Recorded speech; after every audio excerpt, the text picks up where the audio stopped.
Le 16 décembre 2017, des images de l'US Navy créent la sidération parmi la population américaine. Jusque-là classées secret défense, 3 vidéos d'objets volants non identifiés filmés par des F-18 sont révélées au public. Elles seront authentifiées par la Navy en novembre 2019. La première vidéo remonte à novembre 2004. Elle est filmée par une patrouille à proximité du porte-avions américain Nimitz. Sur ces images, un objet en forme de gélule effectue des manœuvres qui défient les lois de la physique. Ce sont les radars du navire de guerre USS Princeton qui confirment la présence de plusieurs objets ce jour-là. Une patrouille de F-18 est immédiatement envoyée sur place et filme l'un de ces objets volants non identifiés. Dans le jargon militaire et scientifique, on les appelle PAN, pour phénomènes aérospatiaux non identifiés. Dans le même temps, le très sérieux New York Times révèle l'existence d'un programme secret. Ce soir, CNN a appris que le Pentagone avait un programme de recherche secret sur les ovnis. Le programme s'appelait le Programme d'identification avancée des menaces aérospatiales, dirigé par l'officiel Luis Elizondo. Des dizaines de millions de dollars ont été alloués au programme par l'ancien leader de la majorité au Sénat, Harry Reid. À cette époque, j'étais le chef du Sénat et j'ai parlé au sénateur d'Hawaï, Daniel Inouye, et au sénateur de l'Alaska, Ted Stevens. Ils étaient tous deux représentants du comité des crédits. C'est lui qui détermine où les crédits pour la défense sont investis. Il contrôlait aussi ce qu'on appelle les fonds secrets, des lignes de budget noires qui n'apparaissent nulle part. C'était secret, c'était classifié. Et je leur ai demandé de se rencontrer dans une chambre sécurisée du Capitole. Là, je leur ai exposé les faits, et je leur ai dit que je voulais qu'on dépense de l'argent pour essayer de comprendre de quoi il pouvait bien s'agir. Ces révélations sont reprises par tous les médias américains. La divulgation de l'existence d'un programme secret à 22 millions de dollars pour étudier les ovnis est prise très au sérieux. Alain Juillet est l'ancien directeur des renseignements des services secrets français, la DGSE.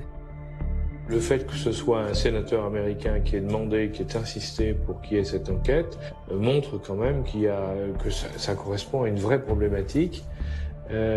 Néanmoins, les Américains, quand ils ont décidé, à la demande du sénateur de faire l'enquête, l'ont faite parce qu'il y avait déjà eu un certain nombre de problèmes sur lesquels les pilotes américains en particulier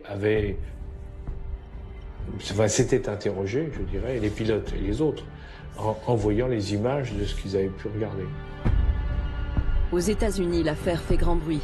Et David Fravor, pilote d'un des F-18 présent lors de l'affaire du Nimitz, témoigne sur CNN à une heure de grande écoute.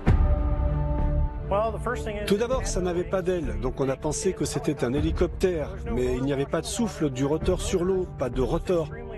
C'était extrêmement abrupt, comme une balle de ping-pong qui rebondit sur un mur et change de direction. Et sa capacité de planer au-dessus de l'eau, puis de repartir à la verticale de 0 à plus de 12 000 pieds, puis d'accélérer en moins de 2 secondes et de disparaître, c'est quelque chose que je n'ai jamais vu de ma vie. Je crois, comme les autres témoins de ce phénomène, qui ont vu l'objet ce jour-là, qu'il s'agit de quelque chose qui ne vient pas de notre monde. Pour les experts, ce témoignage est hallucinant et légitime les vidéos. Jusqu'ici, les militaires se gardaient bien de donner leur avis. Quelque chose venait de changer aux États-Unis. L'armée des États-Unis a dit OK, on n'a plus besoin de garder tout cela secret. Donc, les pilotes peuvent rapporter ce type de phénomène sans avoir peur pour leur carrière. Dorénavant, ils peuvent rapporter cela à leurs supérieurs. Avant, ils ne pouvaient pas le faire. Mais les Américains ne sont pas les seuls à étudier le sujet de façon sérieuse. À travers le monde, de nombreux pays ont créé des organismes ou des programmes de recherche sur les phénomènes aérospatiaux non identifiés. En France, la commission Sigma 2 examine les cas les plus crédibles comme celui de l'affaire Nimitz. Donc on a essayé de reconstituer ce qui a été observé lors des exercices navals qui se déroulaient entre le Nimitz, Princeton, etc. Du 10 au 13 novembre 2004, un certain nombre d'observations répétitives d'échos radars, 8 à 20, observés au-dessus des îles Catalina, sur une trajectoire sud, à 80 000 pieds et à peu près 100 nœuds. Donc 100 nœuds, c'est une vitesse qui est extrêmement basse pour un avion, et qui plus est à des altitudes de ce niveau. Créé en 2013, Sigma 2 est constitué de pilotes de chasse, d'ingénieurs, de militaires et même d'astronautes, dont le français Jean-François Clairvoy. Pierre Bescon, lui, est l'ancien directeur du site de Kourou en Guyane, où sont lancées les fameuses fusées Ariane. Je ne suis pas du tout d'accord avec certains scientifiques, par exemple, qui disent oh, bon, tout ça c'est des bêtises. Non, si on fait des observations qui sont avérées avec des gens qui ont l'habitude d'observer, comme les pilotes par exemple de chasse, qui voient des choses et c'est pas n'importe quoi ce qu'ils ont vu, si on ne comprend pas, on range l'information sur une étagère en attendant d'avoir une compréhension scientifique un peu meilleure de certains phénomènes physiques, en attendant de pouvoir travailler correctement sur le sujet. Mais on ne dit pas c'est des bêtises. De mon point de vue, ça n'a pas de sens. Quand on dit faut-il croire aux ovnis, aux phénomènes aérospatiaux identifiés, le sujet n'est pas là. Il y a des recherches qui se font sur le sujet. ECHO, donc, qui sont répartis de façon uniforme au nombre de 14 sur une distance d'à peu près 100 miles, avec des altitudes variant de 28 000 pieds jusqu'à 500 pieds. Et ces informations donc sont corrélées entre les différents radars. Sigma 2 travaille en étroite collaboration avec le très officiel Centre national des études spatiales français, le CNES, et plus précisément l'une de ses branches, le GEPAN, groupe d'études et d'informations sur les phénomènes aérospatiaux non identifiés. Depuis plus de 40 ans, il tente d'élucider l'origine de certains ovnis. Le GEPAN est à la charge de collecter, d'analyser et d'informer par rapport à des observations qui ont été faites par des témoins sur le sol français. Le GEPAN n'est pas un service d'alerte, n'est pas un service de recherche, n'est pas un service de surveillance de l'espace, mais bien un service d'analyse des témoignages à partir de témoignages humains, plus des photos qui accompagnent, des croquis et toute information que peut nous amener le témoin. Notre rôle au niveau technique, c'est de faire une analyse par rapport à des phénomènes connus. On cherche un rapprochement entre l'observation, qui est empreinte d'émotion, qui est empreinte d'étrangeté. Oh! Oh!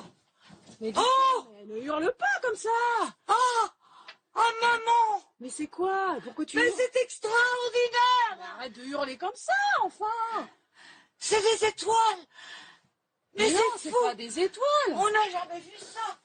Je vais dire après. Mais il faut surtout appeler, il faut appeler je sais pas quoi là. C'est le rôle donc du GEPAN, c'est d'arriver à identifier des phénomènes connus qui peuvent correspondre, ou probables, quand on n'est pas totalement sûr, quand on n'a pas la preuve, ou dans certains cas qu'on n'arrive pas à exploiter parce que les données ne sont pas assez complètes.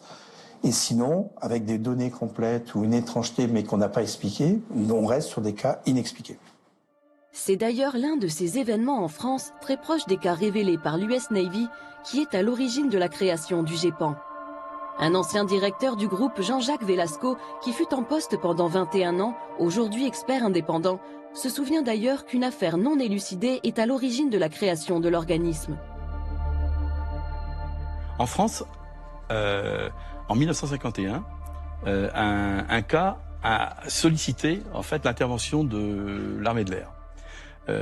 Des pilotes qui étaient en patrouille ont observé au-dessus de la région d'Orange un objet qui se déplaçait à une vitesse qui correspondait à la vitesse de l'avion. Quand ils ont voulu le rejoindre pour faire l'interception, l'objet en fait a calqué sa vitesse sur celle des avions et à un moment donné il a accéléré de façon considérable. À partir de ce moment-là, un rapport a été fait à l'état-major de l'armée de l'air, c'est remonté même jusqu'au ministre, et on a commencé à prendre en compte très au sérieux ces observations. Et là, des recommandations étaient faites pour créer en France un organisme qui permettait de collecter et d'analyser ces données. Et c'est ainsi que Claude Poher, qui était un ufologue, mais en même temps astronome, et qui travaillait au CNES, a été chargé de créer le GEPAN. Je trouve que c'est le courage du CNES, à une époque, d'avoir dit eh ben, on va répondre à cette interrogation-là, et donc on crée le GEPAN. Et ça, c'était très courageux, parce que précisément, c'est une approche qui est scientifique. Il y a des phénomènes observés qu'on ne comprend pas, eh ben, on va interroger les gens qui observent les choses et puis on va regarder si on peut étudier cette question-là, on va regarder si on peut répondre à cette préoccupation. Ça, c'est une démarche scientifique. Donc la première patrouille, en fait, est envoyée à peu près 60 miles du Nimitz. Il y a l'observation d'une trace d'écume au niveau de l'eau. L'un des F-18 donc va engager une manœuvre de descente rapide au contact de cette zone d'écume. Et donc l'objet décrit comme un grand tic-tac va changer de position et va grimper. Donc voilà, il y a une manœuvre qui pourrait sembler intelligente. Bon, suite des opérations, ce n'est que la 3e vague de F-18 qui, elle, est équipée de caméras infrarouges, qui va rallier le point, qui va en faire ces fameux enregistrements. Voilà. Et derrière les images, ce sont surtout les commentaires stupéfaits des pilotes de l'US Navy qui interpellent. My gosh. They're all going against the wind. The wind's 120 knots from the west. The whole thing, dude.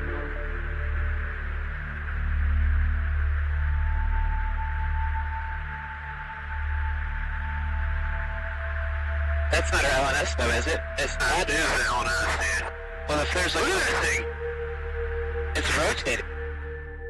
Là, on est dans quelque chose, c'est indiscutable, si vous voulez. Il y a le pilote qui l'a vu, il y a les caméras qui ont filmé, il y a le tour de contrôle qui a identifié aussi, mais il y a plein de choses.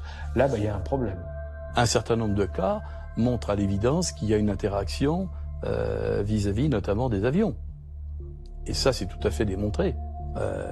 Quand vous prenez le nombre de cas aéronautiques à l'échelle mondiale, de cas officiellement recensés, vous êtes sur un chiffre de l'ordre de à peu près 2000 cas. Sur les 140 cas qui sont retenus, on a tout à fait les stéréotypes de ce qui est raconté depuis 1947, à savoir des objets qui ont des vitesses qui peuvent aller de 0 jusqu'à des vitesses de 10 000 et 20 000 km/h, enregistrées par les radars, des accélérations absolument phénoménales, des trajectoires qui ne correspondent absolument pas à des trajectoires que pourraient faire des avions, à savoir tourner autour des avions, avoir des trajectoires avec à la verticale puis brutalement partir à l'horizontale. Parfois, ces objets non identifiés font preuve de comportements intelligents. Ils semblent tester les capacités des avions de chasse qui les poursuivent. En 1956, à une époque où aucune technologie n'est capable de dépasser 2000 km/h, des objets lumineux survolent à très haute vitesse la base militaire de Lake Nice en Angleterre. Les radars enregistrent des accélérations brutales jusqu'à 6000 km/h, puis des arrêts instantanés qu'aucun appareil terrestre n'est capable d'effectuer.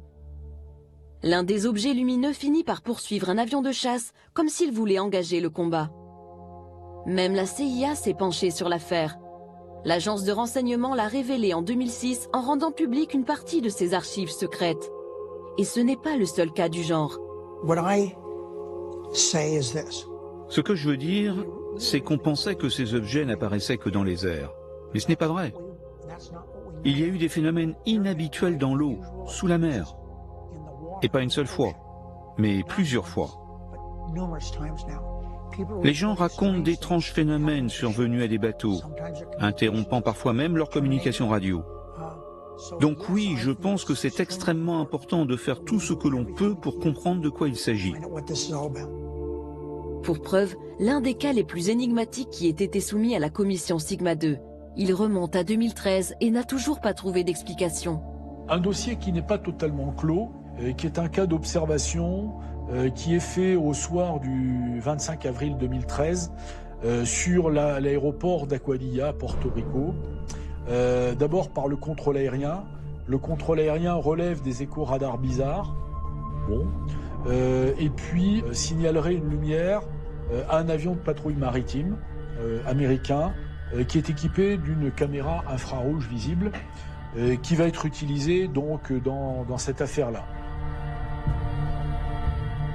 On voit une tache fluctuante donc d'un objet qui se promène, on va dire au-dessus, je dirais, des abords de l'aéroport. Ce qui est plus extraordinaire par contre, c'est qu'après, cet objet semblerait survoler la mer et plonger dans l'eau sans effet de splash, disent les Américains, et laisser d'ailleurs une trace thermique dans l'eau, ce qui est bizarre, parce qu'en fait, un objet immergé dans l'eau, l'eau est opaque aux infrarouges, et donc va constituer normalement un écran qui efface toute trace. Il se trouve qu'il y a une trace résiduelle qu'on ne sait pas bien expliquer, et enfin, pour terminer, cet objet semble ressortir de l'eau et se séparer en deux. Ce cas exceptionnel a été longuement étudié par un groupe d'experts américains qui s'est procuré les images peu de temps après leur tournage. Des images réalisées à partir d'un avion des services secrets intérieurs des États-Unis. Ce cas incroyable a fait l'objet d'un rapport de 160 pages, résultat de plusieurs mois d'enquête. Ses conclusions sont claires, le phénomène reste inexplicable. En particulier, sa capacité à rentrer dans l'eau sans faire de vagues, puis à se séparer en deux, demeure un mystère scientifique et technique.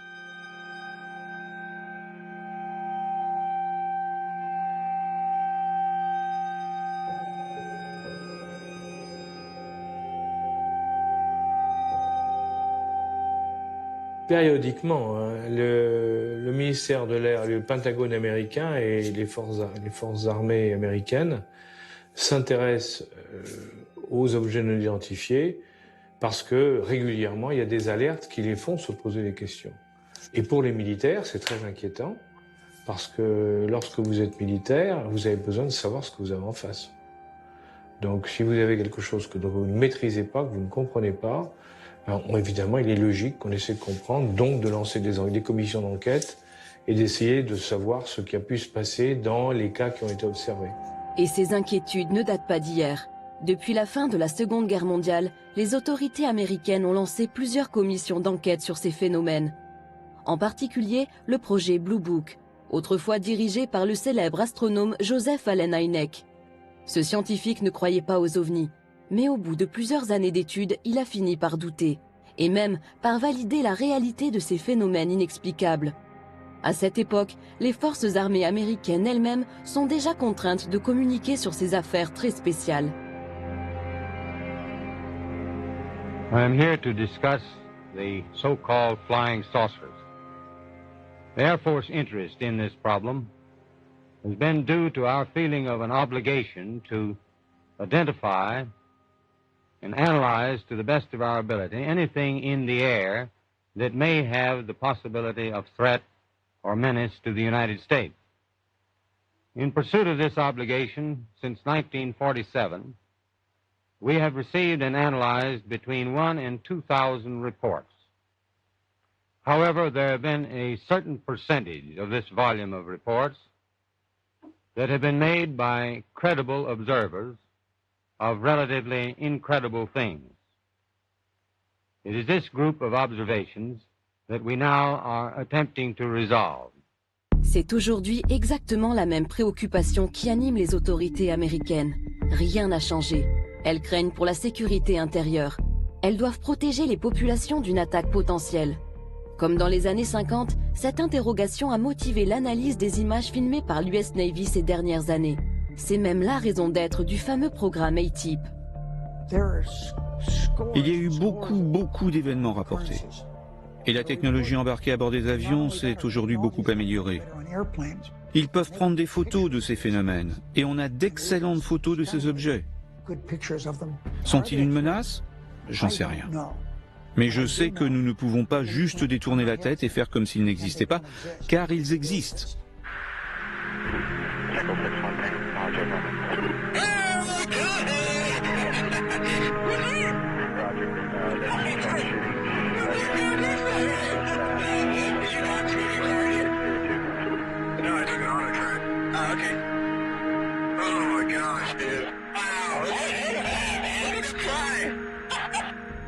Après la Deuxième Guerre mondiale, beaucoup de gens ont pensé, les Américains pensaient que les Russes étaient derrière les objets volants non identifiés en disant eh bien, si les Russes ont trouvé de nouvelles technologies et les utilisent pour nous espionner.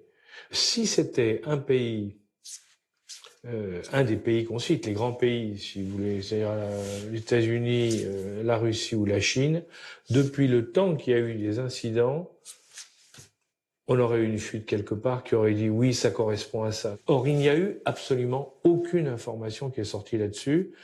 confirmant ou infirmant d'ailleurs que c'était des Russes, des Américains ou des Chinois. Donc moi je n'y crois pas. Je pense que c'est autre chose. Autre chose, mais quoi? Si les instances au placé se posent des questions, des civils aussi cherchent. C'est justement la vocation du MUFON. Ce réseau de scientifiques et d'ingénieurs collecte depuis les années 50 une masse de témoignages sur l'ensemble du territoire américain. Il a même une antenne en France. Il dispose aujourd'hui d'un maillage considérable, un réseau d'enquêtes réparti dans chaque État. Le MUFON est pris très au sérieux, y compris par le gouvernement. C'est même l'un de leurs rapports qui a suscité l'intérêt du sénateur Harry Reid et motivé la création du fameux programme ATIP. C'est en se basant sur les données du MUFON que cette information a été utilisée pour justifier au Congrès les fonds pour le programme ATIP. C'est ce qui a été révélé dans l'article en première page du New York Times le 16 décembre 2017 à propos des développements secrets du Pentagone liés aux ovnis. Ce sont les données du MUFON qui ont été utilisées pour justifier la mise en place de ce programme. 10 ans plus tard, quand l'histoire éclate en couverture du New York Times, c'est vraiment, selon moi, le début de la divulgation d'un vrai phénomène. Et c'est pourquoi les gens y prêtent vraiment attention. Divulgation. Le mot est lâché. Cette révélation est-elle involontaire ou organisée? En effet, depuis le 16 décembre 2017, des officiels militaires ou politiques font des apparitions régulières dans les médias. Opération de communication, ça c'est indéniable. On peut difficilement imaginer qu'aux États-Unis, des militaires, des anciens du Pentagone, etc., communiquent de façon totalement libre, débridée, sans qu'il y ait eu, je dirais, un certain cadrage. À partir du moment où vous avez une campagne de communication par des professionnels et qui explique effectivement ce genre de choses, le moins qu'on puisse dire, c'est qu'au minimum, c'est une sensibilisation de la population américaine.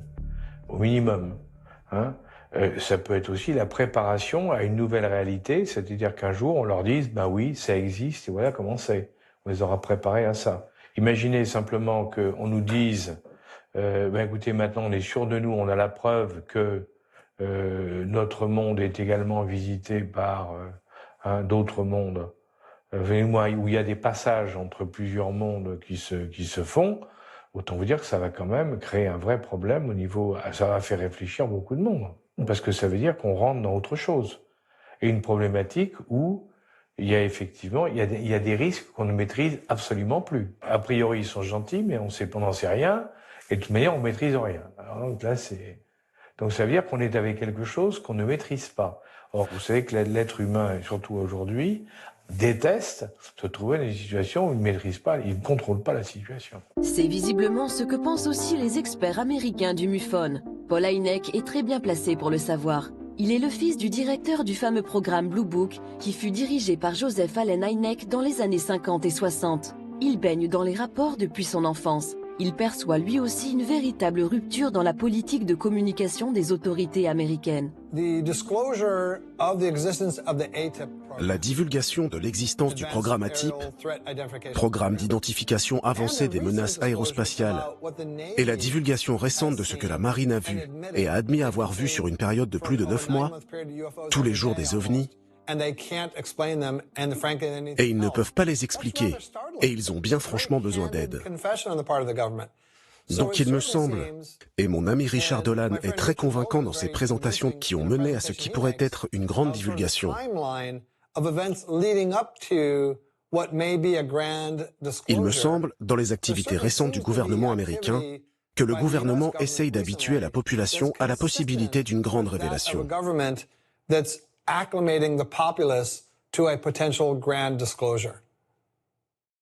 Paul Hynek et les autres membres du MUFON en sont convaincus. En 2018, ils ont même invité l'ancien directeur du programme ATIP, Luis Elizondo, qui est venu confirmer leur intuition. Je pense que la divulgation a déjà été faite. Je ne pense pas que cette révélation soit un événement, c'est un processus. Et ce processus a déjà commencé. Tout ça est vrai. C'est pour ça que 22 millions de dollars d'impôts ont été dépensés. Ça fait beaucoup. Mais à quoi ont vraiment servi ces 22 millions ? Comment élucider le mystère de ces phénomènes aérospatiaux non identifiés ? Quelles études précisément ont mené les Américains dans le cadre du programme ATIP? Ces travaux ont été essentiellement menés par Bigelow Aerospace, une société dirigée par Robert Bigelow, un homme d'affaires aux idées bien arrêtées qui est convaincu de l'existence de la vie extraterrestre. Je suis complètement convaincu, c'est simple. Croyez-vous que des ovnis sont venus sur Terre? Il y a une présence extraterrestre. Où exactement? C'est droit devant le nez des gens. Oh mon Dieu. Pourquoi le sénateur Reid a-t-il décidé de travailler avec Bigelow Aerospace? Un choix qui peut paraître surprenant et qui d'ailleurs lui fut reproché par certains. Il se justifie aujourd'hui. Je voulais dépenser cet argent et nous avions 22 millions de dollars. Mais on ne pouvait pas donner simplement l'argent directement à quelqu'un. Donc nous avons fait un appel d'offres auprès des sociétés intéressées. Bigelow a fait une proposition et l'armée américaine a trouvé qu'elle était la meilleure. C'est pourquoi il a eu le contrat. Il l'a eu pour plusieurs raisons. Tout d'abord, il était intéressé par ces objets depuis très longtemps. Et donc il a proposé des choses qu'aucun autre contractant ne pouvait proposer, ne serait-ce qu'en termes de bureaux et de technologie. Il a fait une excellente proposition et c'est pour cela qu'il a eu le contrat. Et je suis content que ce soit lui. Alors sur quel domaine la société Bigelow Aerospace a-t-elle travaillé? Sur ce document récemment déclassifié de la DIA, le département du renseignement militaire américain, on découvre les recherches menées par la firme. Au total, 38 sujets d'études très complexes qui concernent des technologies futuristes et non maîtrisées aujourd'hui. Par exemple, l'antigravitation, la propulsion nucléaire dans le spatial, la recherche des trous de verre permettant de pénétrer des univers parallèles, l'énergie négative ou encore la magnéto-hydrodynamique. Ce n'est pas un hasard si ces recherches de pointe ont été menées par Bigelow Aerospace. En 1995, avant même de fonder sa firme, Robert Bigelow crée le National Institute for Discovery Science dans le but d'élucider de nombreux mystères scientifiques, dont les ovnis. Il y investit des millions de dollars de sa fortune personnelle. C'est simple, pour les spécialistes, Robert Bigelow est un héros national. Robert Bigelow a dépensé plus d'argent que n'importe qui dans le monde, de son argent privé, pour financer des recherches sur les ovnis. D'après moi, c'est un héros au sein de la communauté ufologique. C'est un homme intéressé par les étoiles. Il a fondé Bigelow Aerospace à Las Vegas, qui construit des habitats gonflables pour l'espace. Je suis heureux de savoir qu'il a du succès, qu'il travaille avec la NASA, avec le programme spatial. Je le remercie pour le temps passé ensemble. Cela nous mène dans la bonne direction en termes de divulgation et je suis très enthousiaste. Au fil des années, des personnalités sérieuses et incontestables ont travaillé auprès de Bigelow. Le docteur John B. Alexander, pilier du laboratoire de recherche militaire de Los Alamos, ou encore Edgar Mitchell, le 6e homme à avoir marché sur la Lune. Et après des années d'études, leur verdict laisse sans voix.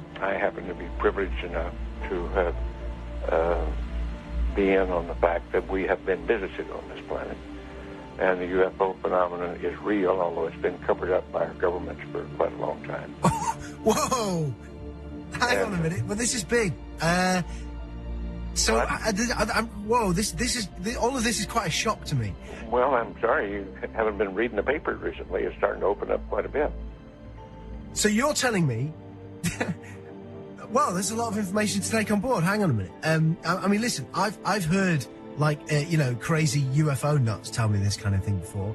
I've never had Dr. Ed Mitchell, the sixth man to walk on the moon, a respected scientist in his own right, announce to me that we've been visited by aliens from other planets and that they definitely are out there. There's no debating it.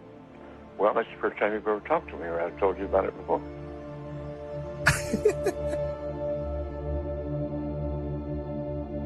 Ces observations d'OVNI n'ont pas seulement lieu aux États-Unis. Certains dossiers, y compris en France, continuent de bousculer les certitudes des esprits les plus rationnels. Et nous poussent à nous poser sérieusement la question, sommes-nous visités par une intelligence non humaine ?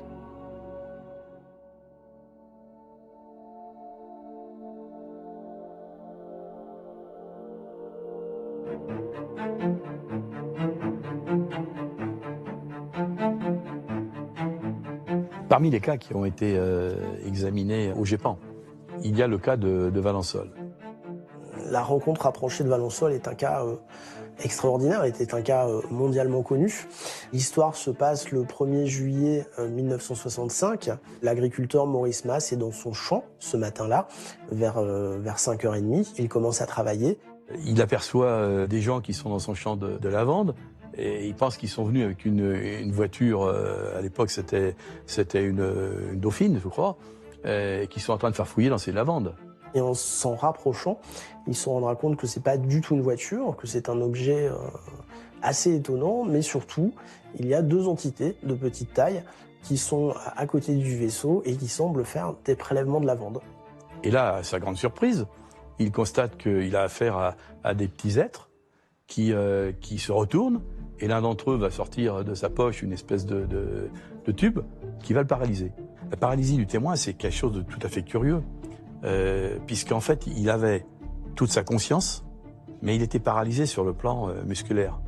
Et le vaisseau va partir immédiatement. Alors il a dit, je ne pouvais plus bouger, je ne pouvais plus faire un mouvement, mais j'étais bien. J'étais bien, mais je ne pouvais plus ni avancer, ni reculer, j'entendais tout, je voyais tout, mais je ne pouvais plus bouger. Alors on peut imaginer peut-être qu'elles l'ont immobilisé comme on immobiliserait une bête sauvage, sans vouloir de faire de mal, si jamais elle se rapprochait un peu plus de nous. Il a dit, et ça, pour moi, c'est une phrase que j'oublierai jamais, dans leurs yeux, je lisais de la bonté. Dans leurs yeux, je lisais de la bonté. Et bien ça, pour moi, ça résume toute l'histoire. On n'invente pas quelque chose comme ça. Il rentre chez lui, et là, il va tomber dans un profond sommeil qui va durer plusieurs jours. Il dormait sans arrêt, il fallait que sa femme le réveille. Il fallait que son épouse dise « Maurice, réveille-toi, ça fait 10-12 heures que tu dors ». Alors ça ne s'invente pas non plus. Il ne pouvait plus garder une montre. Ou à l'avancer, ou à le reculer, ou... Voilà. Une montre, il ne pouvait plus s'en servir. Voilà. Ça ne lui servait plus parce que la montre n'était jamais à l'heure. Les gendarmes vont se rendre sur place. Ils vont constater qu'il y a une trace au sol. Il y a une trace qui est tout à fait particulière et qui est étonnante. Cette trace, elle consiste en un cylindre qui est creusé dans le sol, avec 3 trous obliques qui partent au fond. C'est lisse, comme s'il y avait un outil qui avait donc forgé ce sol. Et puis des traces de plot qui visiblement est en appui sur le sol. Il y avait un trou, donc, et dans lequel j'ai envoyé ma main sur à peu près une hauteur de 50 cm et qu'on pouvait dire qu'il y avait comme s'il y avait des griffes qui s'étaient comme une arrimage. C'est bien ça, hein, dire bon là. Et là, tu vois ici, là, de ce côté, il y avait les amandiers là. Ouais. Et derrière les amandiers, je me souviens bien, il y avait une vigne. Ouais. Il y avait des amandiers à l'époque qui étaient plantés en rang d'oignon. Et selon la trajectoire d'envol de ce qu'on pouvait appeler l'engin, la partie gauche des amandiers était jaunie comme par une forte chaleur. Alors c'était surprenant parce que d'un côté de l'amandier c'était vert et de l'autre côté c'était jaune. Il faut savoir que pendant 10 ans, il n'a plus rien poussé. Il a replanté des lavandes, il a replanté du blé. Pendant 10 ans, sur ce petit morceau, c'est pas parce que c'était pas quelque chose d'immense, hein. Donc il n'a plus rien poussé. Ça lui est tombé dessus. Il n'aurait jamais rien dit à son meilleur ami.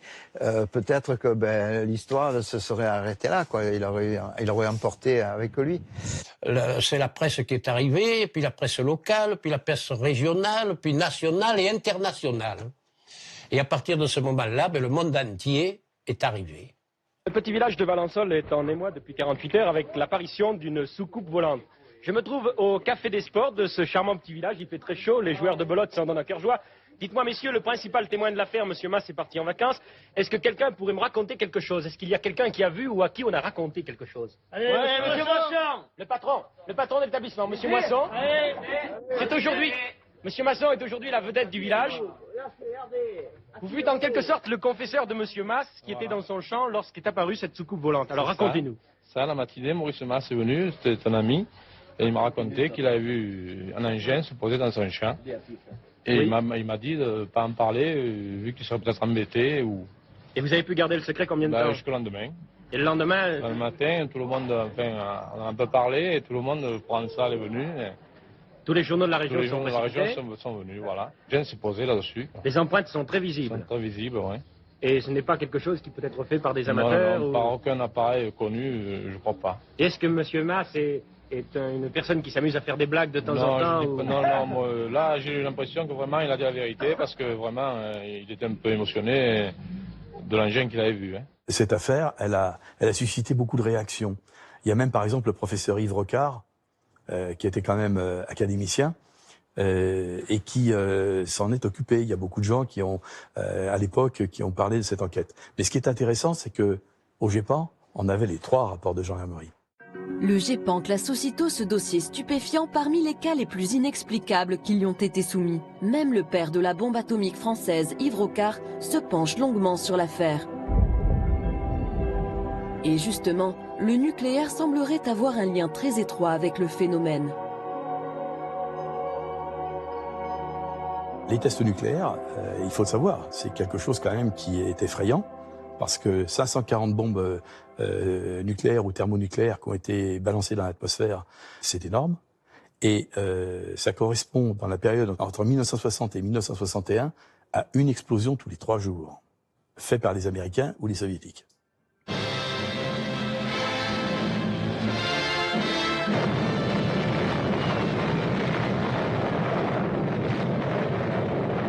This is atomic energy.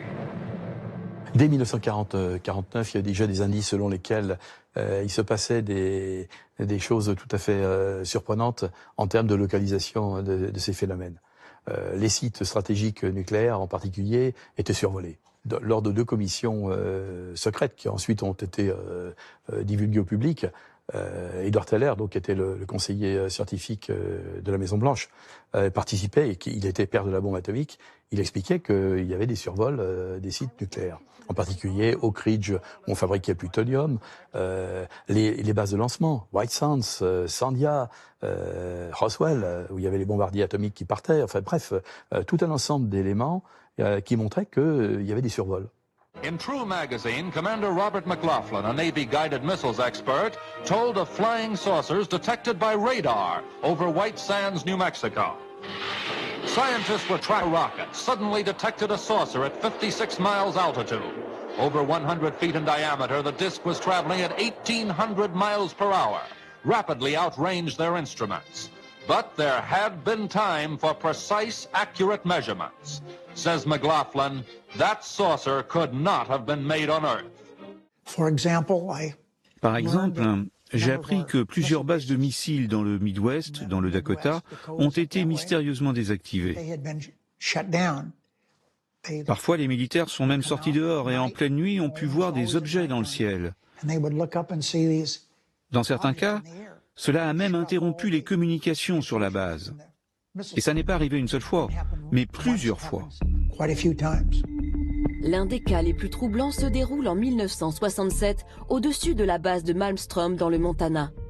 Nous avons retrouvé l'un des derniers témoins de ces événements.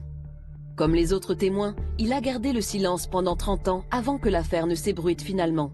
Le lieutenant Robert Salas était en charge du lancement des missiles nucléaires Polaris. Il y avait un établissement à 6 mètres sous terre. Le nom de mon commandant était Fred Myworld. On prenait chacun notre tour la garde, en restant en état d'alerte.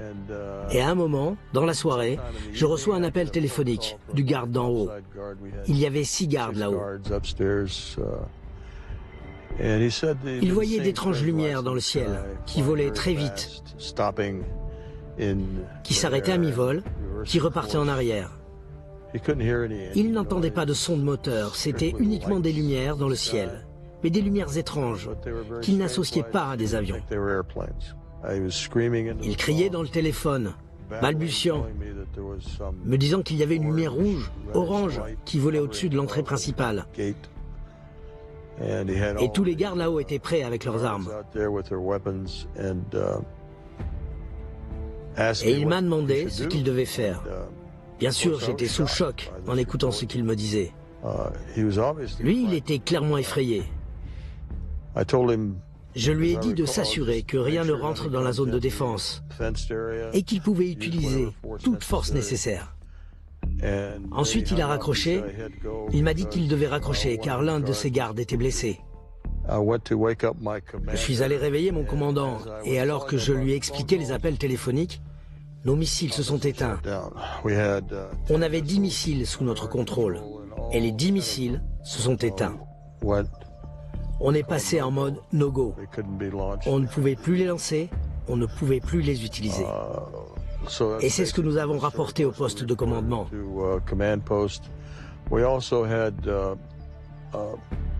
On a aussi eu des alertes lumineuses qui indiquaient qu'il y avait eu des incursions dans les silos de lancement qui étaient situés à environ 1 mile de nous. Donc j'ai envoyé des gardes là-bas pour vérifier la sécurité de ces installations et ils ont vu d'autres ovnis qui survolaient le site.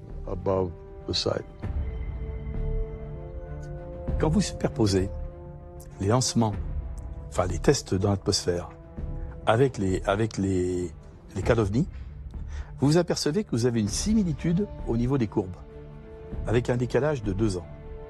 C'est très curieux. Alors je ne peux pas l'expliquer, hein, simplement je constate que les 2 courbes ont la même forme et qu'elles correspondent en fait à chaque fois à des tests nucléaires. Certains vont même beaucoup plus loin et n'hésitent pas à parler officiellement d'extraterrestres en mission commandée. Paul Hélierre a été pendant 3 ans le ministre de la Défense du Canada. Pendant la guerre froide en 1961, il y a eu environ 15 ovnis en formation qui ont volé de la Russie vers l'Europe et le commandant suprême des Alliés était très inquiet. Et dans les 2 camps, on était prêt à déclencher l'arme nucléaire. Et puis les ovnis ont changé de direction pour retourner vers le pôle Nord. Donc ils ont décidé de faire une enquête qui a duré 3 ans et ils ont découvert qu'au moins 4 espèces différentes d'extraterrestres ont visité la Terre depuis des milliers d'années. Donc nous avons une longue histoire avec les ovnis. Et il y a eu une augmentation de leur activité depuis des dizaines d'années, depuis que nous avons inventé en fait la bombe atomique. Ils sont très inquiets sur le fait que nous pourrions l'utiliser à nouveau parce que l'ensemble du cosmos est connecté et cela ne nous affecte pas seulement nous, mais d'autres entités dans le cosmos. Et ils ont très peur qu'on puisse être suffisamment stupide pour utiliser à nouveau les armes nucléaires et ce serait très mauvais pour nous, mais pour eux également. Lui, il dit clairement, les extraterrestres existent, ils sont là, ils sont venus nous empêcher, etc. Moi, j'en suis pas là. Je dis simplement qu'il y a des phénomènes, des objets qui sont contrôlés et qui nous mettent en face d'un certain nombre de choses. Est-ce que c'est un signal? Je dirais simplement sur le plan scientifique, pour que les choses soient très claires. Nous, on est capable aujourd'hui, avec des satellites, de détecter des explosions de supernovas qui se trouvent à des dizaines d'années-lumière. Pourquoi une civilisation qui serait plus en avance que nous n'aurait pas la capacité de détecter des explosions nucléaires qui se produisent sur Terre? Parce que l'explosion nucléaire, elle est dans le spectre électromagnétique, elle comporte tous les éléments du spectre électromagnétique. Ça va dans tout le domaine du spectre des micro-ondes, en passant par les ultraviolets et les infrarouges. Donc par conséquent, ce signal qui est un signal artificiel, il peut être détecté de très loin. Et est-ce que ce serait en relation, effectivement, avec le fait qu'il y a eu énormément d'observations qui ont été faites au-dessus des sites nucléaires? La question demeure.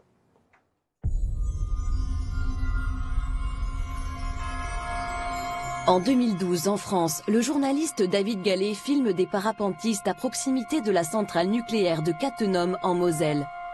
Il capte sur sa caméra un étrange objet lumineux pendant quelques secondes. Cet objet semblerait avoir été filmé le même jour en Suisse et en Allemagne.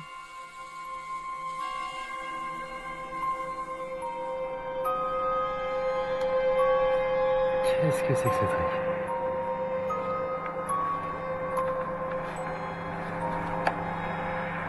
J'essaye de suivre le phénomène qui va parcourir l'intégralité de l'horizon je dirais en 20 secondes à peu de choses près. Donc qui va quand même relativement vite, 5-6 fois plus vite qu'un avion de ligne par exemple. Et puis je le suis tant bien que mal parce que ça va passer devant le soleil, c'est pas si simple que ça, parce que c'est une lumière qui passe devant le soleil, on voit plus rien, mais je le récupère.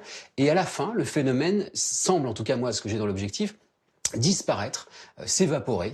Et puis je suis avec quelqu'un qui est un ingénieur du son, qui est à côté de moi et qui me dit mais qu'est-ce que tu fais? Parce qu'il se demandait ce que je faisais avec la caméra, c'est-à-dire je ne suivais plus du tout le paramoteur, mais je balayais l'horizon avec la caméra et je lui dis je crois que j'ai filmé un ovni et puis on rigole quoi. Mais on rigole pas longtemps parce qu'après on va regarder les images sur le petit écran de contrôle de la caméra et puis surtout ensuite dans le montage.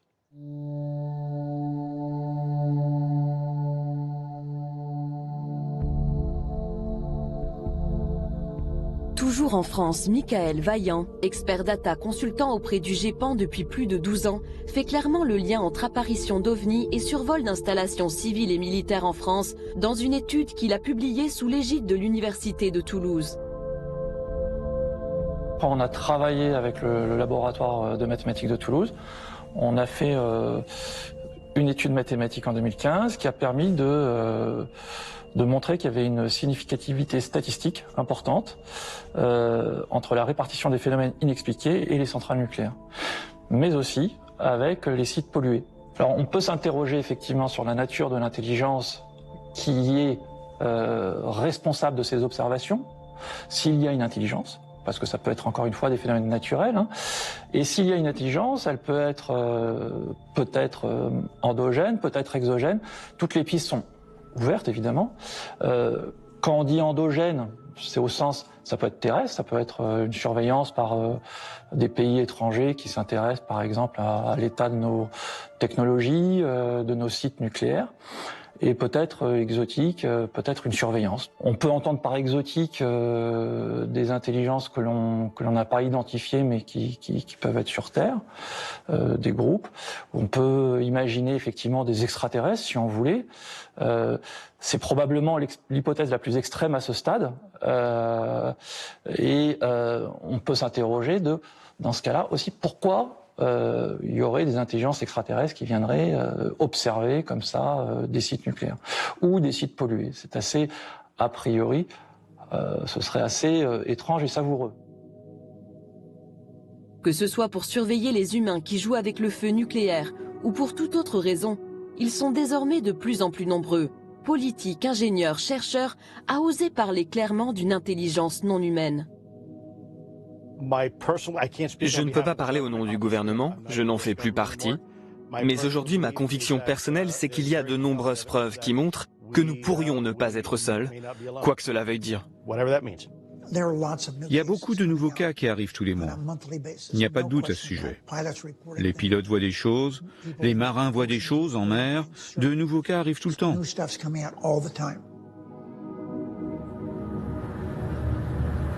Look, nothing in the sky at all. Then all of a sudden, bam! What is that? Anybody tell me what that is? We're in the middle of the ocean. On a ferry. Nothing around. Look. Nothing around. No land, no nothing. The reason we had so much secrecy. S'il y avait autant de secrets, c'est parce que les gens ne comprenaient pas ce qui se passait. Et plutôt que d'effrayer la population, ils l'ont juste ignoré, en espérant que cela disparaisse. Mais ça n'a pas disparu. Et aujourd'hui, l'armée est obligée de faire quelque chose parce que maintenant, il y a trop d'événements. Parce que les pilotes d'avion n'ont plus peur de dire ce qu'ils ont vu. Ceux qu'ils prennent le plus au sérieux aujourd'hui, ce sont les scientifiques parce qu'ils disent il y a quelque chose. D'où viennent-ils, hein, et comment fonctionnent-ils? C'est ça qui est intéressant. C'est pas imaginable autrement que par des technologies qui sont bien plus en avance que la nôtre. Donc on n'est pas en capacité de le faire. Ça veut dire que ça vient d'ailleurs. Et si ça vient d'ailleurs, ben, ça vient de l'espace obligatoirement. Une intelligence qui viendrait de l'espace. Ce qui faisait sourire la communauté scientifique pendant de longues années devient aujourd'hui un vrai sujet. Et pour cause, en 25 ans seulement, les astronomes ont découvert l'existence de 4000 exoplanètes, Des planètes pour certaines semblables à la Terre qui pourraient clairement abriter des formes de vie intelligentes. Et pourquoi pas une civilisation plus avancée que la nôtre.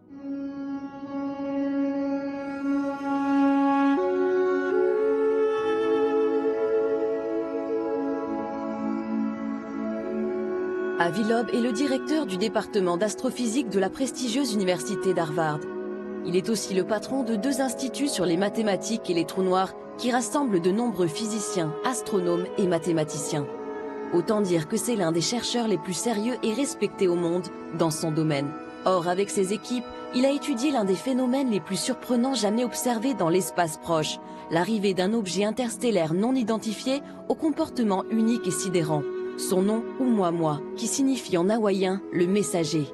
Oumuamua a été découvert le 19 octobre 2017. C'est le premier objet que nous avons identifié près de la Terre et qui provient de l'extérieur du système solaire. Il était évident qu'il n'était pas tiré par le Soleil, parce qu'il allait trop rapidement près de la Terre. Au départ, les astronomes ont pensé que c'était un rocher, un astéroïde, peut-être une comète. Donc on ne l'a surveillé que pendant une semaine. Ensuite, nous avons compris qu'il avait d'étranges propriétés. Il tournait sur lui-même, par exemple, toutes les 8 heures. Sa luminosité était 10 fois plus forte. Cela veut dire que sa place dans le ciel change d'un facteur de 10. Tout ce que l'on voit, c'est la lumière réfléchie. L'objet est donc 10 fois plus long que large. C'est une forme bien plus extrême que beaucoup d'objets que nous avons vus dans le système solaire. Le mois suivant, les astronomes l'ont observé un peu plus, sans y prêter trop attention. Et au mois de janvier, elle était trop mince pour être observée. Mais les observations prises plus tôt ont été analysées. Et là, on a réalisé qu'en fait, Oumuamua a dévié d'une orbite qui est orientée seulement par la gravité du Soleil. Il y a eu une force supplémentaire qui l'a poussé loin du Soleil. Cela aurait pu être le résultat d'un dégazage, comme on le voit avec les comètes, quand la glace à la surface de la comète s'évapore à cause de l'illumination de la lumière du Soleil. Mais dans le cas de Oumuamua, nous n'avions aucune preuve de l'existence d'une queue de comète. Il n'y avait pas de gaz autour de l'objet. Et il y avait très peu de limites. Et donc, c'est très déroutant. Qu'est-ce qui lui donne cette poussée supplémentaire ? Dans un article scientifique que nous avons écrit, nous avons suggéré que peut-être cette poussée est donnée par la lumière du Soleil. Et pour que la lumière du Soleil puisse se réfléchir sur un objet et lui donner une poussée suffisante, l'objet doit être très fin, moins d'1 millimètre d'épaisseur, comme une voile sur un voilier qui serait poussée par le vent.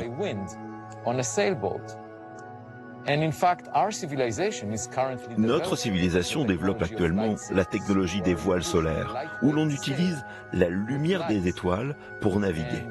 Et le résultat, c'est que lorsque la lumière vient rebondir sur la voile, cela lui donne une poussée qui peut l'amener à de très grandes vitesses, potentiellement jusqu'à la vitesse de la lumière. Donc, dans l'article, nous disons qu'il est possible qu'il s'agisse d'un dispositif qui a été fabriqué de manière artificielle et qui a été envoyé par une civilisation extraterrestre. Nous avons mentionné cela comme une possibilité, simplement parce que l'explication alternative, qu'il s'agit d'une comète, est incompatible avec les données.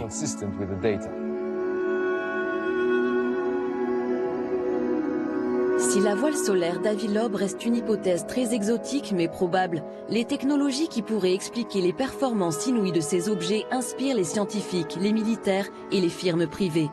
Alors, y a-t-il derrière ces programmes de recherche une véritable course pour les technologies de demain ? Alors, la technologie qui est utilisée par ces engins, apparemment en tout cas, est une technologie que nous ne maîtrisons pas. Parce qu'il est évident que si on trouvait la solution qui permet à un engin non identifié de se balader de vitesse zéro à vitesse extraordinaire et à évoluer n'importe comment, il est évident que ça intéresserait tout le monde. Parce que ça changerait le rapport à l'aviation de chasse, hein, entre autres. Après tout, si on trouve quelque chose, ça peut aider la défense française. Donc on est toujours dans la même logique de dire, ben, si on trouve quelque chose, ça peut nous aider à comprendre le phénomène et pourquoi pas à en tirer parti. Alors la firme Bigelow et le fameux programme américain à 22 millions de dollars avaient-ils pour but d'élucider ces phénomènes et technologies inconnues pour en tirer parti? Le sénateur à l'origine du programme semble l'affirmer. Est-ce que je pense que la technologie, le programme pour lequel nous avons dépensé de l'argent a aidé? La réponse est oui. Avons-nous des réponses? Oui, nous en avons, mais pas tant que ça. Moi, je m'intéresse à la science, et je pense que nous devons connaître l'origine de ces phénomènes. D'où viennent-ils? Et je pense également que nous devons être compétitifs. D'autres pays, dont la France, ont fait le travail en essayant de comprendre tout cela. Et je suis à peu près certain que la Chine également. Ainsi que la Russie, qui est dirigée par un ancien responsable du KGB, je suis certain qu'ils ont aussi fait le travail. C'est pourquoi je pense qu'aujourd'hui, nous devons le faire, ce travail, nous, les États-Unis. Dans cette compétition, les Américains semblent donc bien partis. Si l'on reprend la liste des sujets d'études de la firme Bigelow, on constate de nombreux programmes sur des thématiques non maîtrisées aujourd'hui, mais dont les applications seraient révolutionnaires. Parmi les sujets les plus sensibles, l'antigravité, ou la capacité de s'affranchir des lois de la physique et notamment de la pesanteur. Faire voler un objet sans résistance physique ou sans être attiré au sol. J'ai maintenant une quasi-certitude que dans tous les cas où on a vu quelque chose de bizarre qui a été parfaitement identifié, on a aussi bien vu qu'il y avait un phénomène, c'était en effet face à un engin qui ne tenait pas, qui ne fonctionnait pas avec la gravitation classique, on était dans l'antigravitation. Ça, je crois que c'est une quasi-certitude dans tous les cas de figure. Ces technologies futuristes nécessitent la conception de nouveaux matériaux. On les appelle métamatériaux. Récemment, une firme privée a signé un contrat de recherche et développement avec l'armée américaine sur ces technologies.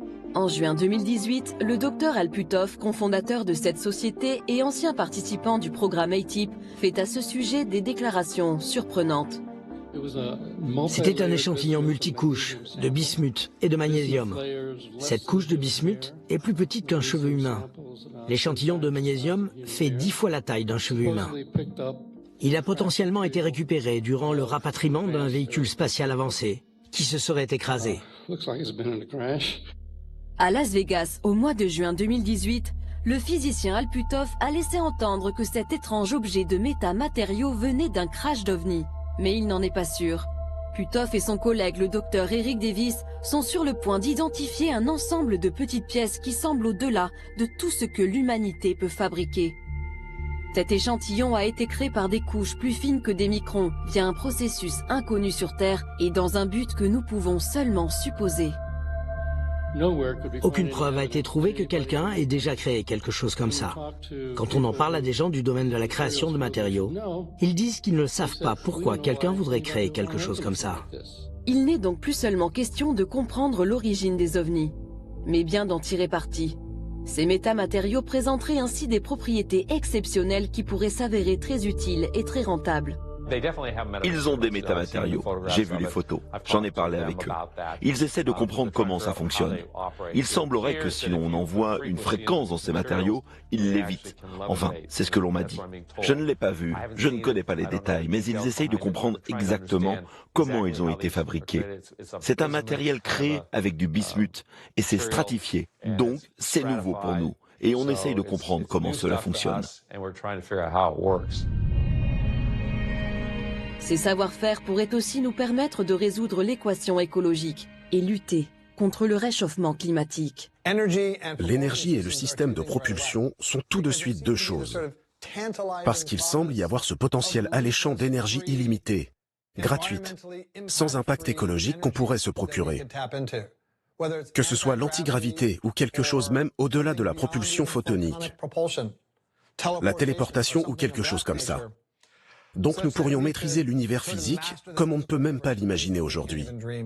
Cela nous propulserait au-delà des combustibles fossiles, de l'énergie solaire et de l'énergie nucléaire vers une énergie illimitée et abondante pour tous. Ce qui peut faire des choses loin au-delà de ce que nous pouvons faire maintenant.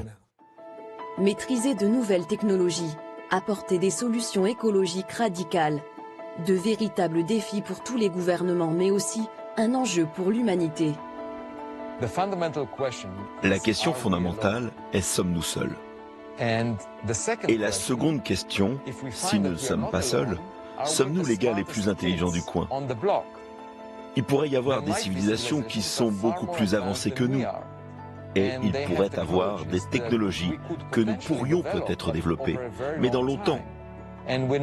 Si on établit des contacts, ou on voit des preuves de ces civilisations, ce sera un choc pour nous. Ce serait comme un homme des cavernes qui regarde un téléphone portable et essaie de l'interpréter comme un caillou. Une civilisation technologiquement très avancée, c'est presque l'équivalent de Dieu. Elle peut faire des choses qu'on ne peut même pas imaginer.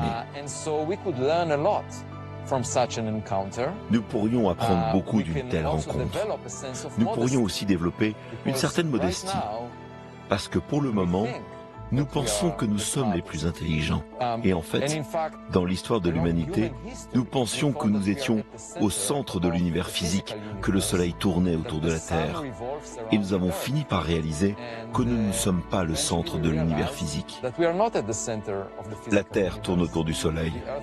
Le Soleil tourne autour du centre de la Voie lactée.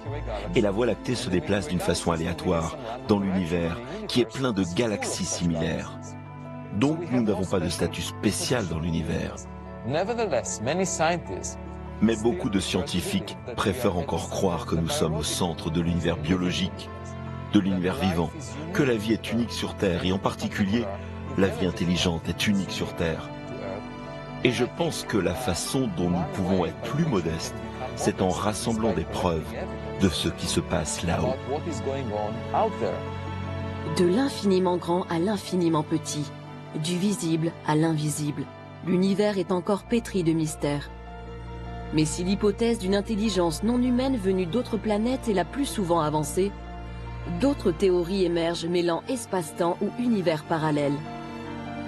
Philippe Guillemant est un ingénieur physicien au CNRS. Il a consacré sa vie à l'intelligence artificielle et à la physique théorique.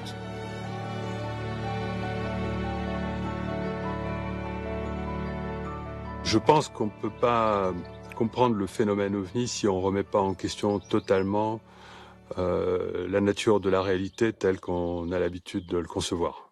Le temps, l'espace et la matière n'existent pas en réalité tels qu'on les perçoit. Ce sont des constructions de la conscience à partir d'un champ d'information immensément plus vaste que ce qu'il est coutume d'appeler la matière ou l'espace-temps.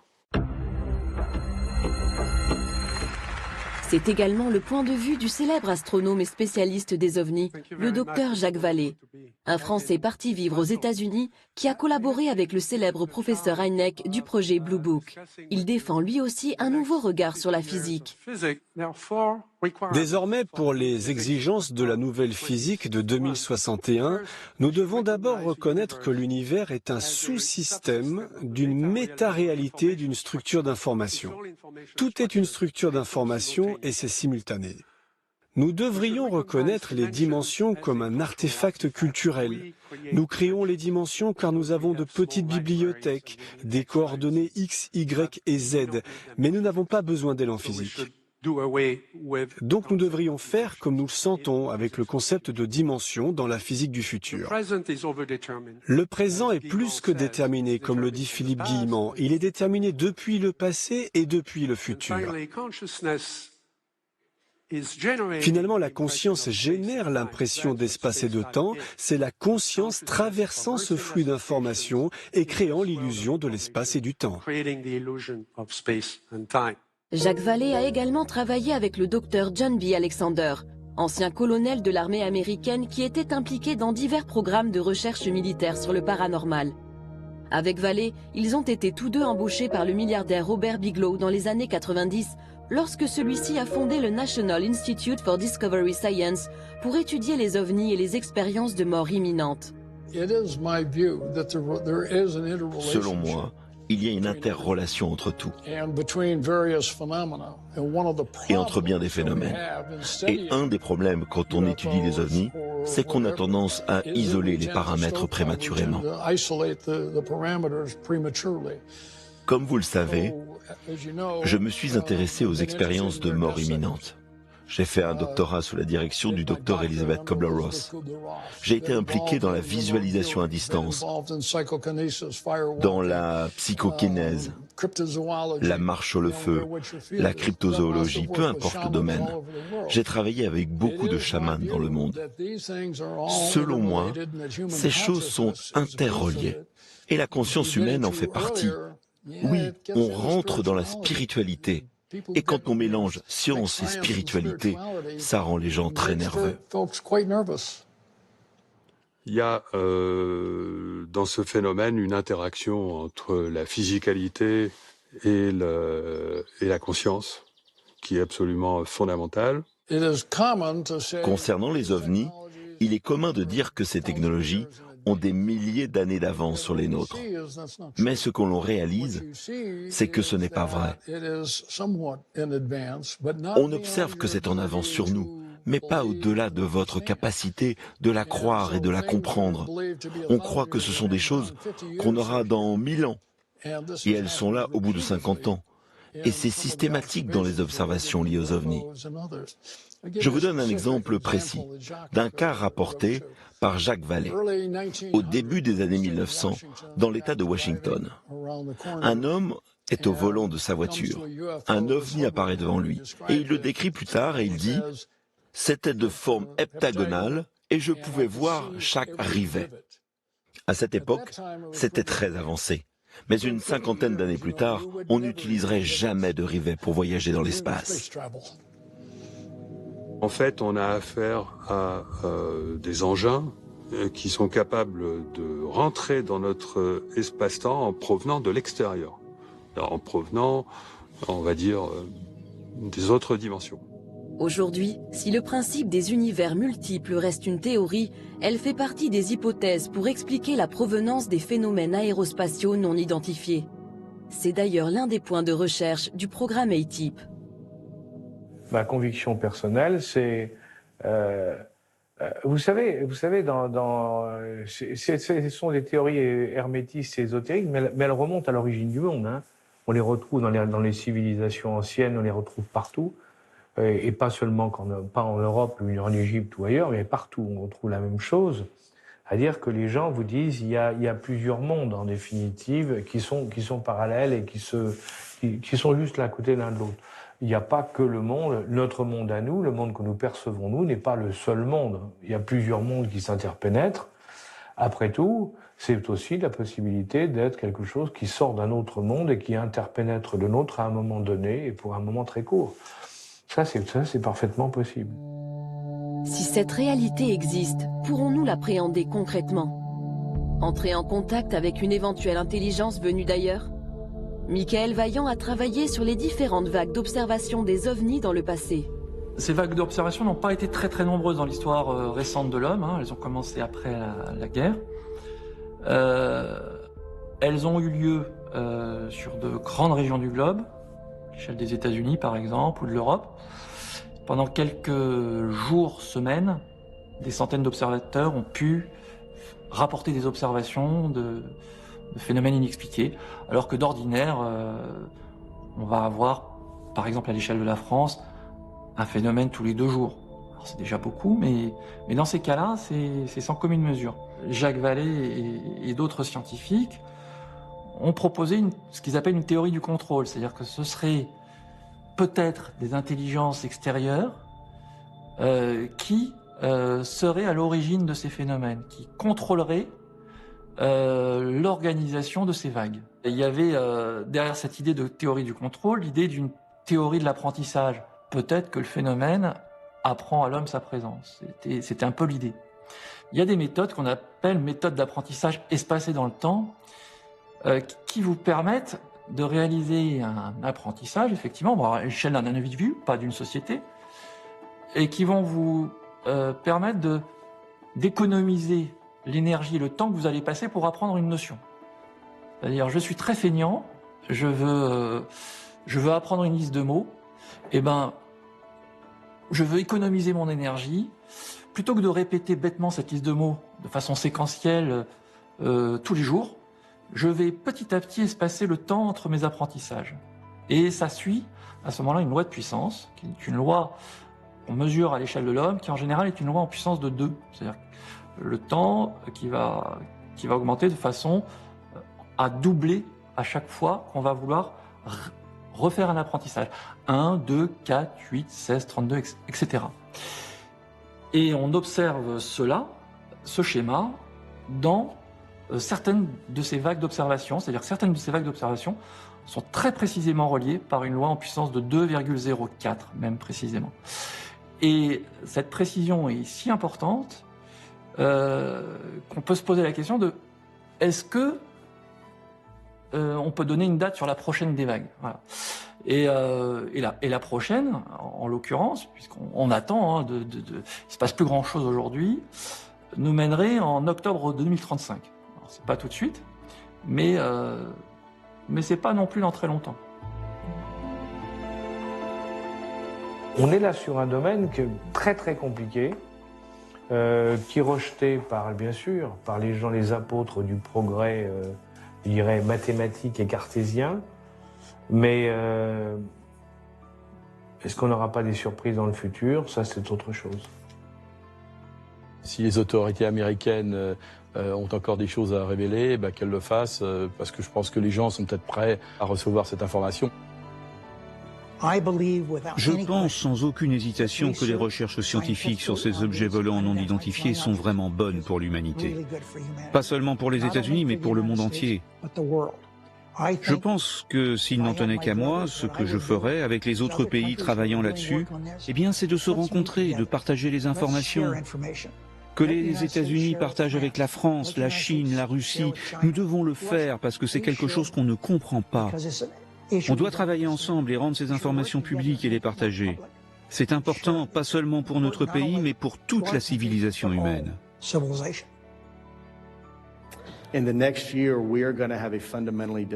Dans l'année à venir, nous aurons une conversation fondamentalement différente de celle que nous avons aujourd'hui. Je pense qu'il y aura une plus grande adhésion du public pour tout ce qui a été divulgué récemment, et cela nous aidera à mieux comprendre ce que nous voyons. Il faut dire que ça apporterait des bouleversements au niveau de nos sociétés très importants. Ça remettrait en cause un certain nombre de choses sur le plan philosophique, sur le plan religieux, sur le plan même de la science. Peut-être qu'en 2035, les connaissances de l'homme sur le sujet étant stabilisées, on pourrait peut-être avoir un contact. Un contact, sachant qu'une idée qui a été avancée derrière ces vagues aussi, et derrière cet apprentissage, ce serait d'éviter ce qu'on appelle un ethnocide culturel, c'est-à-dire d'éviter que l'homme soit totalement pris au dépourvu et choqué par la découverte d'intelligence ou de phénomènes de nature extraterrestre. Je pense qu'à l'échelle de 10 ans, on aura, même très certainement avant, découvert la vie dans le système solaire, pas intelligente, mais au moins la vie. Et ça permet, ne serait-ce que ça, de poser les briques, en tout cas les fondations d'un édifice intellectuel qui permet de s'interroger plus loin. En tout cas pour le scientifique, qui permet d'oser penser qu'il y a peut-être, au-delà de la vie, une vie intelligente. Et donc ça fait progresser aussi les mentalités. Ces sujets vont devenir de plus en plus mainstream, c'est ça que ça veut dire. Il y a plus de planètes comme la Terre qui sont habitables dans le volume observable de l'univers qu'il n'y a de grains de sable sur toutes les plages de la Terre. Pour moi, il semble très raisonnable de chercher d'autres civilisations, pas forcément ici sur Terre, pas forcément dans le système solaire, mais bien plus loin que cela, et en faire un sujet central pour nos futures recherches. Parce que les conséquences au fait de trouver des preuves de la vie là-haut seraient phénoménales. Ça changerait la conception que nous avons de notre place dans l'univers. Ça nous apprendrait des choses sur des technologies avancées que nous n'avons jamais rêvé de développer. Cela peut aussi nous apporter une leçon sur comment se comporter en tant que civilisation.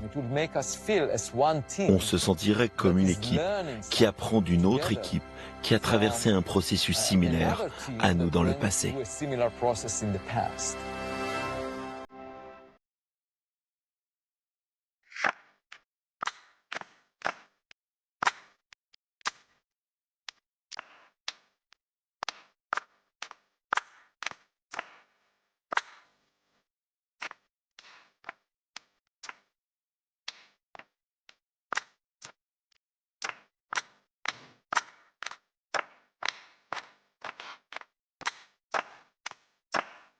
Never to cease, to leave, to return, to hope and to rise, to start over, so soon, to doubt, however.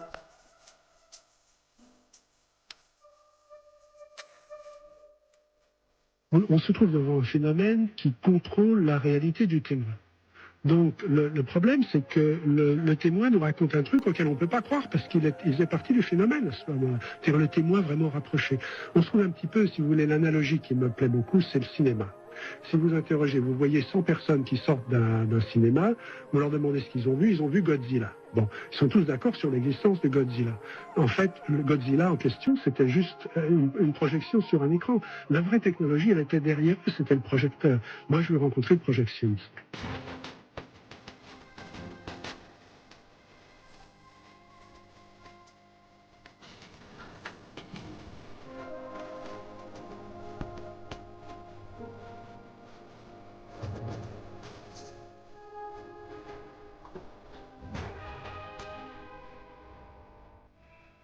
Bye.